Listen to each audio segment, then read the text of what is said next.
131873. Make sure you give us a call if you use Heathcote Road regularly, because we were inundated with feedback and correspondence from you guys over the weekend about our segment on Friday regarding Heathcote Road. Now, I had a very powerful chat with a former New South Wales police officer. He was a traffic commander at St George and Sutherland police stations, and his name was Barry Haston. Now, he is extremely worried about Heathcote Road from Liverpool to Heathcote. Barry was in the police for 35 years, and he has seen firsthand just how dangerous Heathcote Road is. I would put it down as one of the most dangerous roads in New South Wales.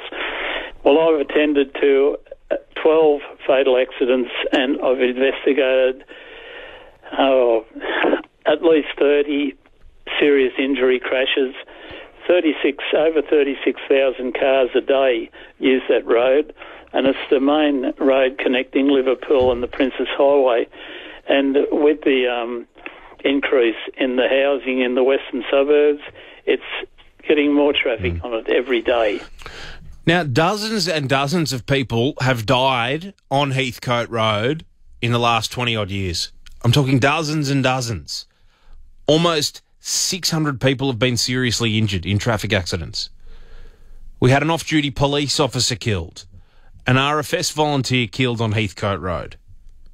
And there was a fatal only in June on Heathcote Road. Now, look, Barry is spot on, but unfortunately he's had more failure than success with lobbying both state and federal governments for a bit of change. Now, Scott Morrison, when he was Prime Minister, he gave almost $100 million to upgrading the western end of Heathcote Road, and that goes through Holsworthy to a 4-lane carriageway.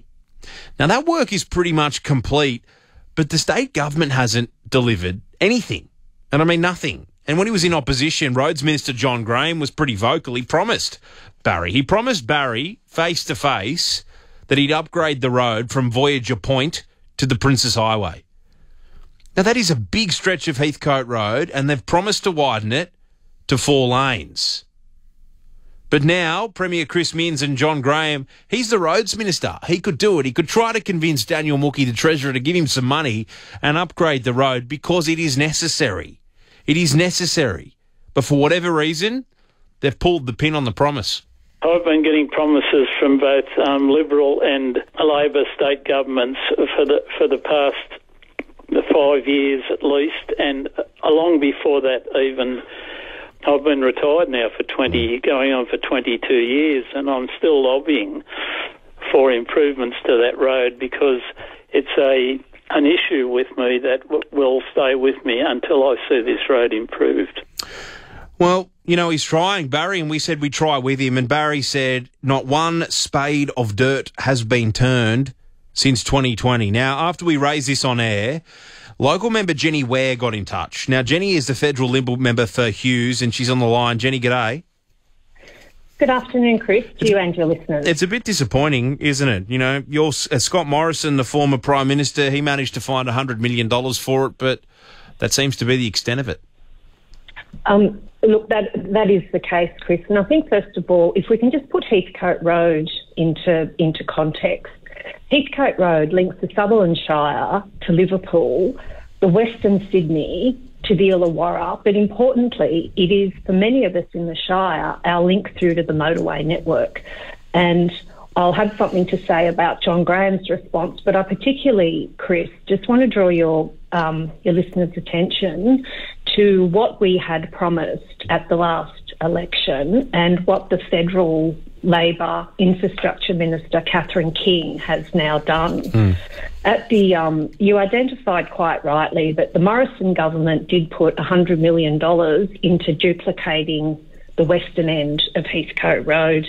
And I also just want to thank Barry Haston for bringing this to your attention and to your listeners' attention. He correctly identified that the main reasons we need this duplication is for safety and congestion issues. 36,000 people daily on that road. We've had at least 12 deaths in 10 years, 350 crashes. And Chris, on average, commuters along that road are doing 30 kilometres per hour. Now, this is just not good enough. So this was a piece of productivity building infrastructure that the federal infrastructure minister could have committed to. The last election... Well, so how much would it cost to properly duplicate it and properly make it safe, Heathcote Road? The last election, Chris, we promised $17.5 million to do the business case. As you would know, when you're planning a major infrastructure project... Sure. Do we have a ballpark, though? Do we have a ballpark figure? Billions? Look, it's not... Look, I'm not sure exactly of the exact figure, but it's not going to be cheap. But I think we need to look at what is the return on investment.